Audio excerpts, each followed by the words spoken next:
Good morning দোস্ত। আমরা এখন অযোধ্যা পাহাড়ের গোড়াতে ফুট হিলে বাঘমুন্ডিতে রয়েছি। গতকাল থেকে। তো এখন আমরা প্রিপারেশন নিয়ে নিয়েছি মোটামুটি প্যাকিং। এই যে ছড়ানো ছেটানো এখনো পর্যন্ত একটু কাজ বাকি আছে। এই যে কি অবস্থা, ঘর নোংরা করে ফেলেছি ঘরটাকে আমরা, মানে ঘর নোংরা নয়, অগোছালো জন্য নোংরা লাগছে। আর 10 মিনিট লাগবে মোটামুটি আমাদের এখান থেকে প্যাকিং করতে। গাড়ি মুছে টুছে রেডি করে নিলাম।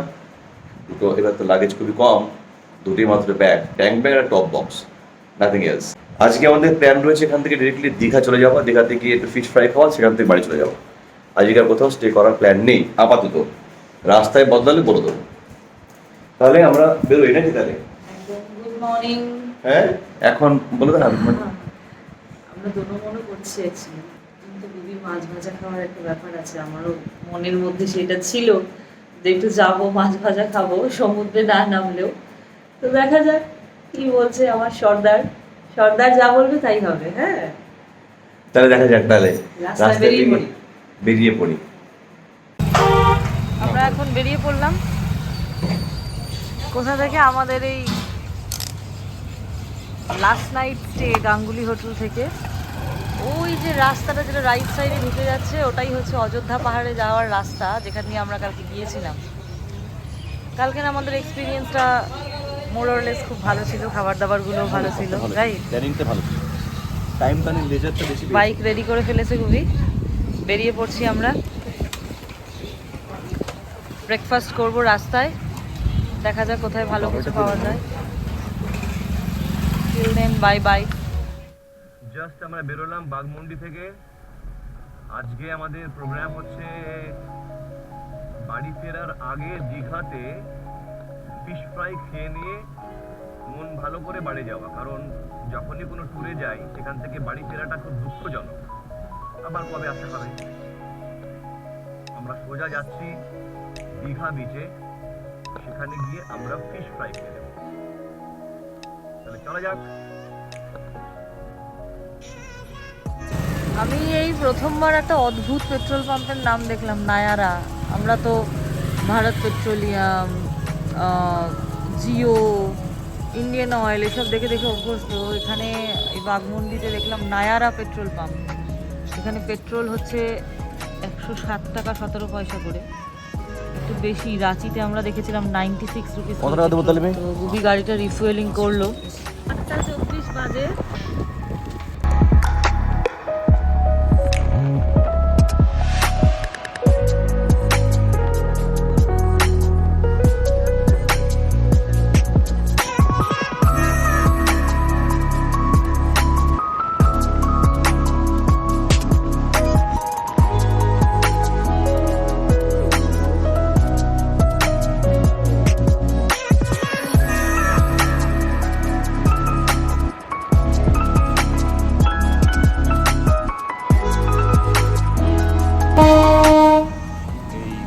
বাঘমুন্ডি থেকে বেরিয়ে যে লাইনটা ক্রস করতে হয় পুরী যাওয়ার ট্রেনে নেবো।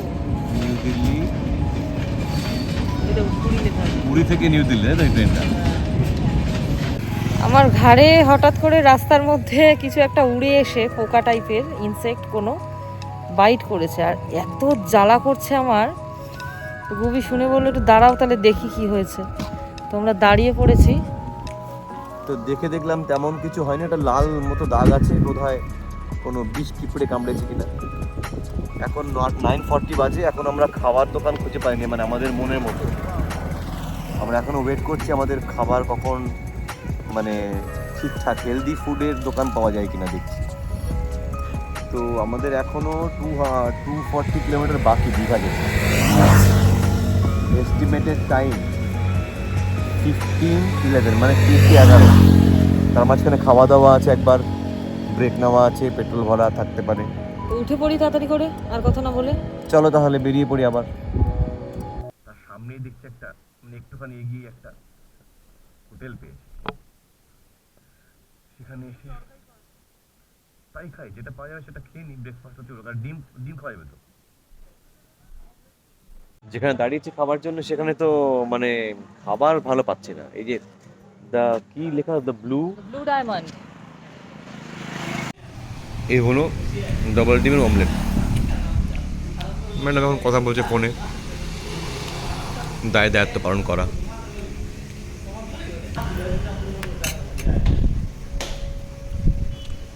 টেস্টি আছে, ভালোই বানিয়েছে।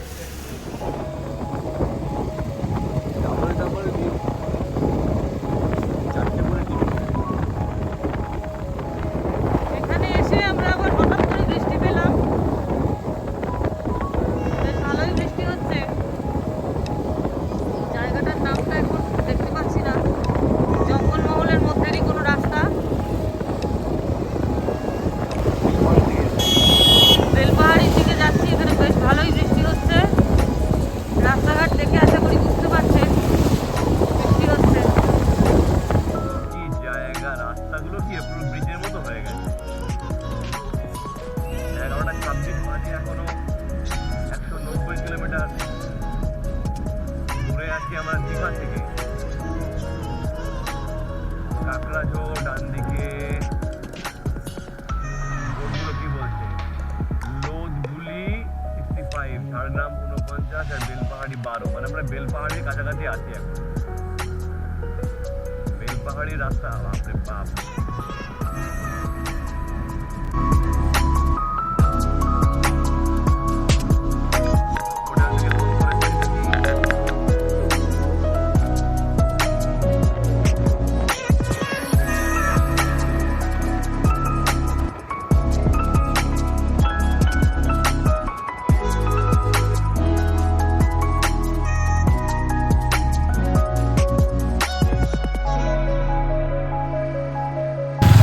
বেলপাহাড়ি পৌঁছে গেছি আমরা।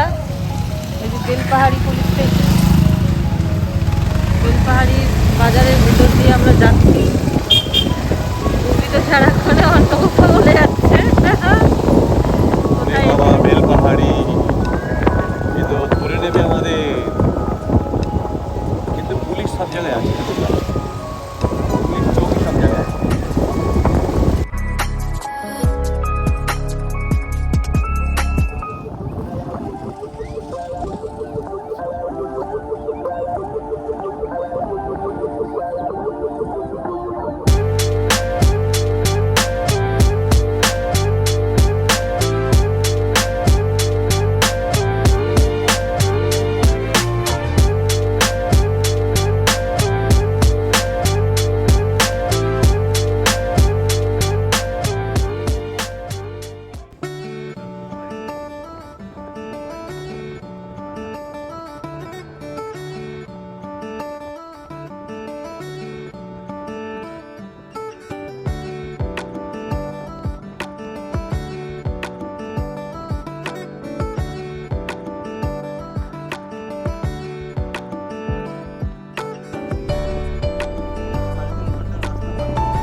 আমরা এখন কংসাবতী নদীর উপরে দাঁড়িয়ে আছি।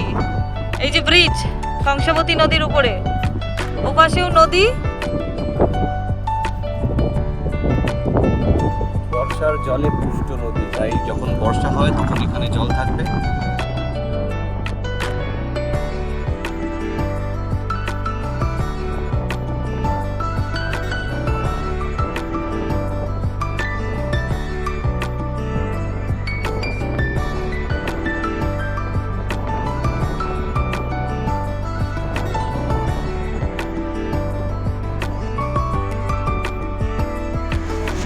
আমরা এখন মেদিনীপুরের কাছাকাছি ভিরুয়াতে দাঁড়িয়ে রয়েছি মিষ্টির দোকানে। আবার মিষ্টি খাচ্ছে, আমি অবশ্য সিঙ্গাড়াও খাচ্ছি।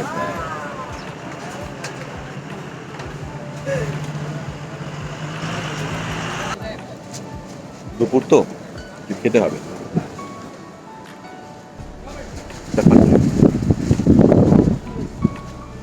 মেদিনীপুর যেতে এখনো 10 কিলোমিটার বাকি, তার আগে একটু রিফুয়েলিং করলাম, ফুল ট্যাঙ্ক।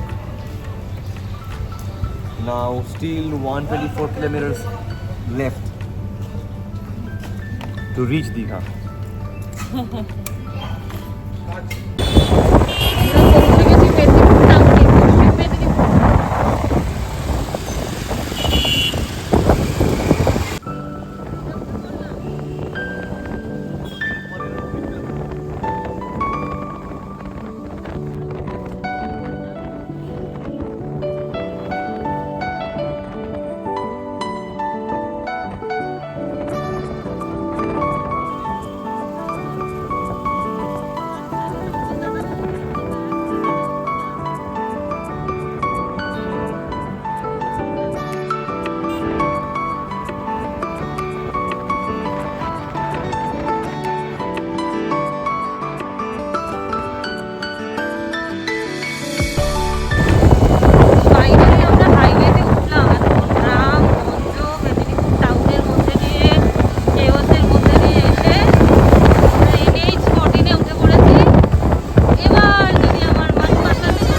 দিনের first toll, Rampura toll plaza. এখান দিয়ে আমরা বোধহয় এর আগেও একদিন ক্রস করলাম, ভিডিও দেখলেই পাওয়া যাবে, রামপুরা টোল প্লাজা দিয়ে।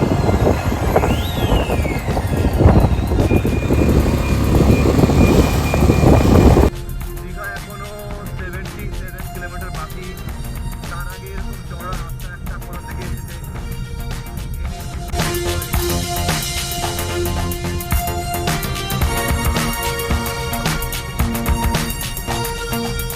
এবার আমরা NH-16 থেকে বাই টার্ন নেব দীঘা। আজকে আর স্ট্রেট যাচ্ছি না, লাস্ট দিনে চলে গেছিলাম স্ট্রেট জামশেদপুর, আজকে আবার এখান থেকে যাবো। এই যে দীঘা যাচ্ছে ওরাও, আমরাও চললাম দীঘার রাস্তায়। ইয়েস, আমরা এই এগরা মোড় থেকে এবার রাইট টার্ন নেবো নাকি? রাইট টার্ন তাহলেই দীঘার সামনে। এখনো কত কিলোমিটার? 36। এই রাস্তাটা এত চাকা যান। রাস্তাটার অবস্থা কিন্তু ভালো। রাস্তাটা আগে ভালো ছিল, এখন এরকম অবস্থায় গেছে। বগি আছে রাস্তা।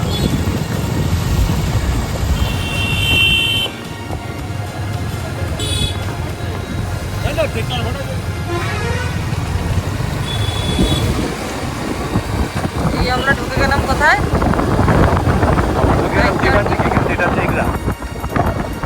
এটা থেকে রাইট টার্ন নিতে হয়, রাইট টার্ন নিয়ে নিলাম। রাস্তাগুলো কিন্তু খারাপ হয়েছে, তারপরে আর 8.5 কিলোমিটার দূরেই আমাদের ডেস্টিনেশন আজকের জন্য দীঘা। এই প্ল্যানিং কি আছে, সমুদ্রের পাড়ে দাঁড়িয়ে ঘুরতে ঘুরতে মাছ কিনে অর্ডার দিয়ে ফ্রাই করতে এনগেজ করে দেওয়া। এই যে সামনে রাস্তাটা, ডান দিকে ঘুরবে এবার আমরা, আমি ডান দিকে সিগন্যাল দিলাম। ওই যে বাসটা কথা দাঁড়িয়ে দিলাম, দীঘা আর লেখা আছে এই দিকে যাবো, এইদিকে হ্যাঁ, এই যে ঘুরে গেলাম। এটাই হচ্ছে আমাদের অ্যাকচুয়াল বাসের রাস্তা, যেখানে আমরা যাই, বাস অনেক সময় যাই। কলকাতা থেকে গেলে এই রোড ধরে যাওয়া হয়। ব্যাস, তাহলে আর বাকি থাকলো 8.4 কিলোমিটার, টাইম লাগবে 15 মিনিট। দীঘা ঢোকার 5 মিনিট আগে আবার বৃষ্টি শুরু হলো, আর আমরা আবার রেনকোট পরলাম। 4বার রেনকোট পরলাম আমরা মোট জার্নিতে আজকে। এখনো বৃষ্টি হয়ে যাচ্ছে, তাহলে কি হলো, হয়ে যাচ্ছে এরকম হয়তো খারাপ হয়ে গেল বিকালবেলা। যাই হোক, জানাবে কেমন।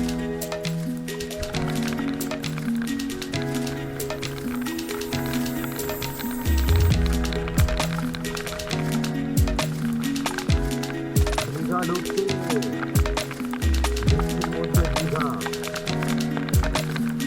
Monsoon ride to Digha.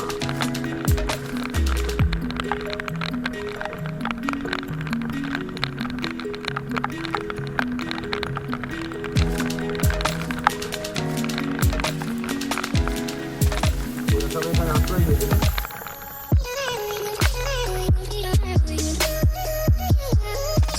আমার আশ্রয় নেবো না বলেই রেকর্ডটা পড়েছে।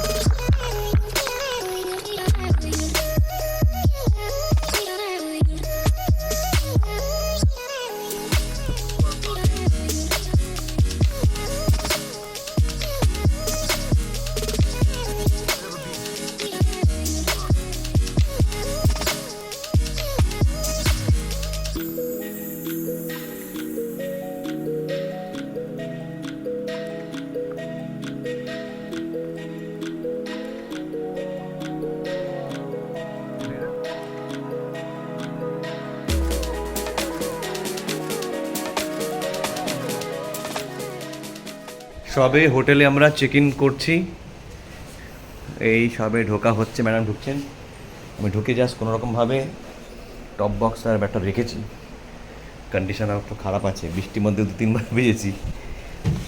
রাখো তাহলে, ঘর ঠিকই আছে, ভালো।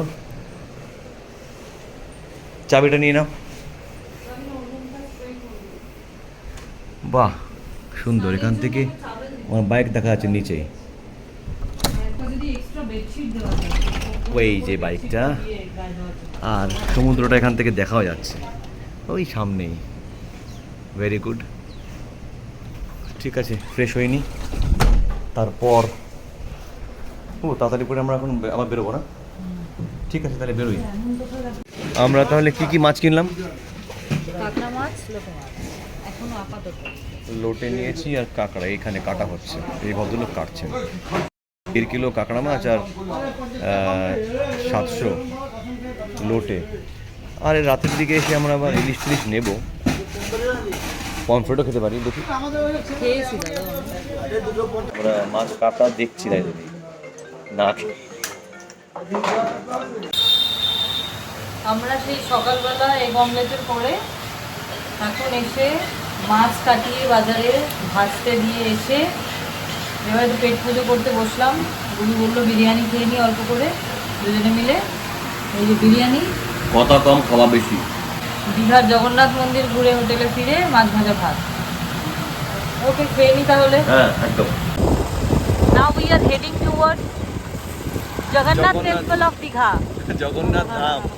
Jagannath Dham of Digha. আমরা সামনে কি ডান দিকে যাবো? 3 মিনিটের রাস্তা দেখাচ্ছে আর এখানে এসে। আমরা যাচ্ছি দীঘা জগন্নাথ। হেলমেট কিছুই বললাম না, পুলিশে জানি না ধরবে কিনা। হোটেলে সব রেখে এসেছি, আর রিল্যাক্স রাইড করতে বেরোলাম। আমি একটুখানি মাথা টেকে আসি। এই যে দেখা যাচ্ছে মন্দিরের দুয়ার।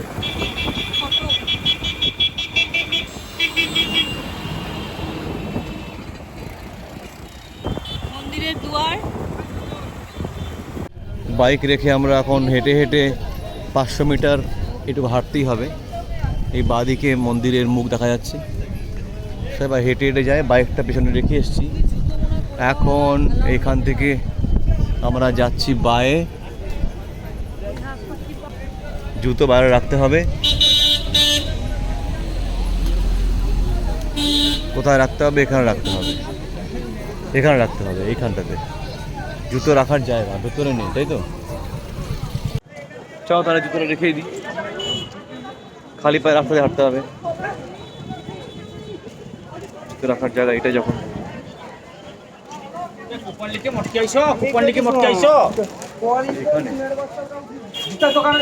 জুতো রেখে ম্যাডাম এখন ব্যাগের মুখটা বেঁধে দিলেন, আর ঠিক অপোজিটেই এই হচ্ছে মন্দির। তাহলে এবার আমরা খালি পাই, তাই তো? পায়ের যত্ন নিয়ে এতদিন ধরে পায়ের যত্ন নিয়ে চলা মানুষ ঠাকুরের কাছে এসে এখন আমরা জুতো খুলতে হবে। আদারওয়াইজ না, জুতো খোলা ভালো, নতুন এত নোংরা জল কাদার মধ্যে পাড়িয়ে মানুষ যদি এরকম করে তো মন্দিরটা কি অবস্থা হবে। বাহ, এদিকে বাঁদিকে হাত ধোয়া পা ধোয়ার জায়গা। মানুষ তো প্রচুর বেরোচ্ছে, ঢোকার মানুষ কম দেখছি এখন, বন্ধ হওয়ার টাইম হয়ে গেছে বোধ হয়। ওপাশে একটা মন্দিরের জায়গা, এদিকে একটা কিছু, এখানে একটা মন্দিরের প্রচুর ভিড়। ওইদিকে সমাগম, মানুষ ফিরছে বেশি, ঢুকছে কম, বন্ধ হওয়ার টাইম বলে। আমরাও হাঁটছি সবুজ কার্পেটের ওপর দিয়ে দুজনে মিলে।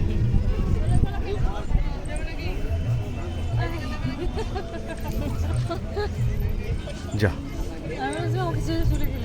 এই আসছে হেঁটে হেঁটে।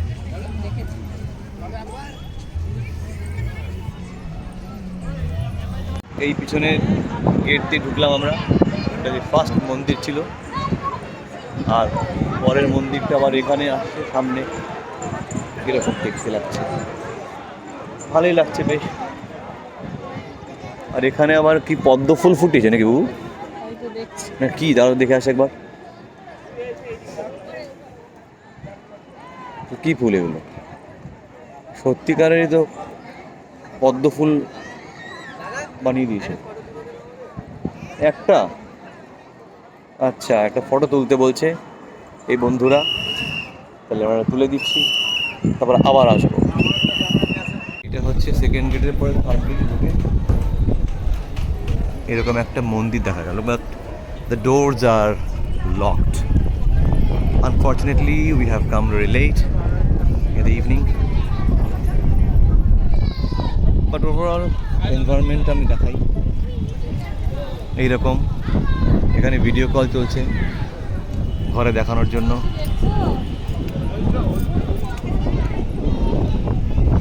জগন্নাথ ধাম পেছনেই অ্যাকচুয়ালি যেমন জগন্নাথ দেবের পুরীর মন্দিরের চেহারাটা, বাবা খুব স্লিপারি এখানে, মার্বেল,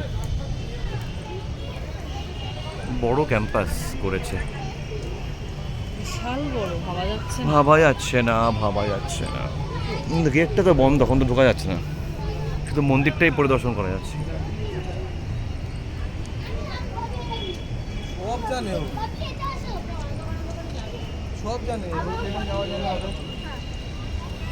মোবাইল ব্যবহার নিষিদ্ধ, অতএব এখান থেকে বন্ধ করছে।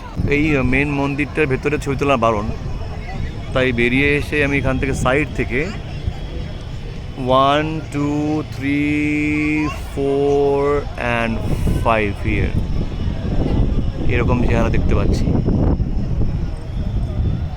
তোলো।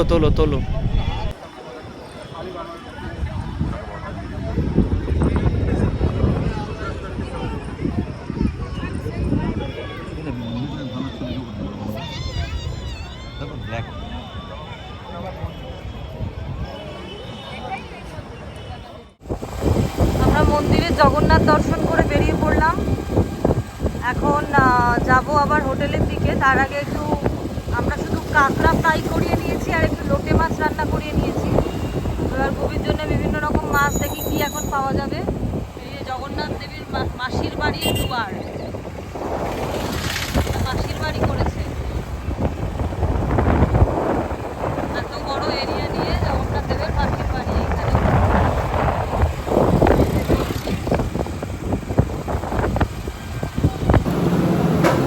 বাইরে বৃষ্টি নেমেছে, বেরোতে তো পারছি না, হোটেলেও যেতে পারছি না, সি বিচেও যেতে পারছি না। তো একটা জায়গায় আমরা ডিনার নিতে এসেছি, কাঁকড়া ভাজিয়ে নিয়ে এসেছি প্রায় 1.5 কিলো। কী করবো তুমি তখন বলতে চলো এখানে বসেই ভাজা খাওয়া শুরু করবো। দিদি দুজনে কড়মড়িয়ে কাঁকড়া ভাজা খাওয়া। ঘোড়া মাছ ভাজা হচ্ছে ওখানে, লোটে মাছ রান্না করানো হয়েছে, তোপসে মাছ খাওয়ার কথাও বলছিল। দেখা যাক। এই হচ্ছে দীঘার পাগলা ঢেউয়ের শব্দ, কতটা বোঝা যাচ্ছে জানি না। দীঘার সমুদ্রের পাগলা ঢেউয়ের শব্দ, দূর তক অনলি সি শো।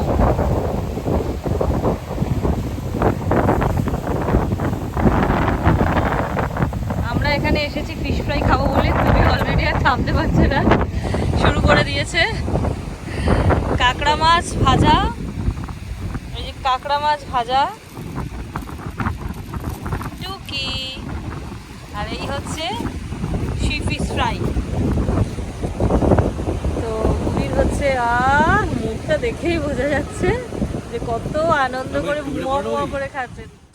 তাহলে এখন 9:30 বাজে, আমরা সব কিছু সেরে হোটেলে চেক ইন করার পর মন্দির দর্শন, মাছ কিনে ফ্রাই খাওয়া, সিশোরে বসে মজা করে হাওয়া খেতে খেতে, আর তারপর হোটেলে এসে আমরা এখন ফ্রেশ হয়ে আরামসে বসে আছি। আর কোনো ব্যাপার নেই।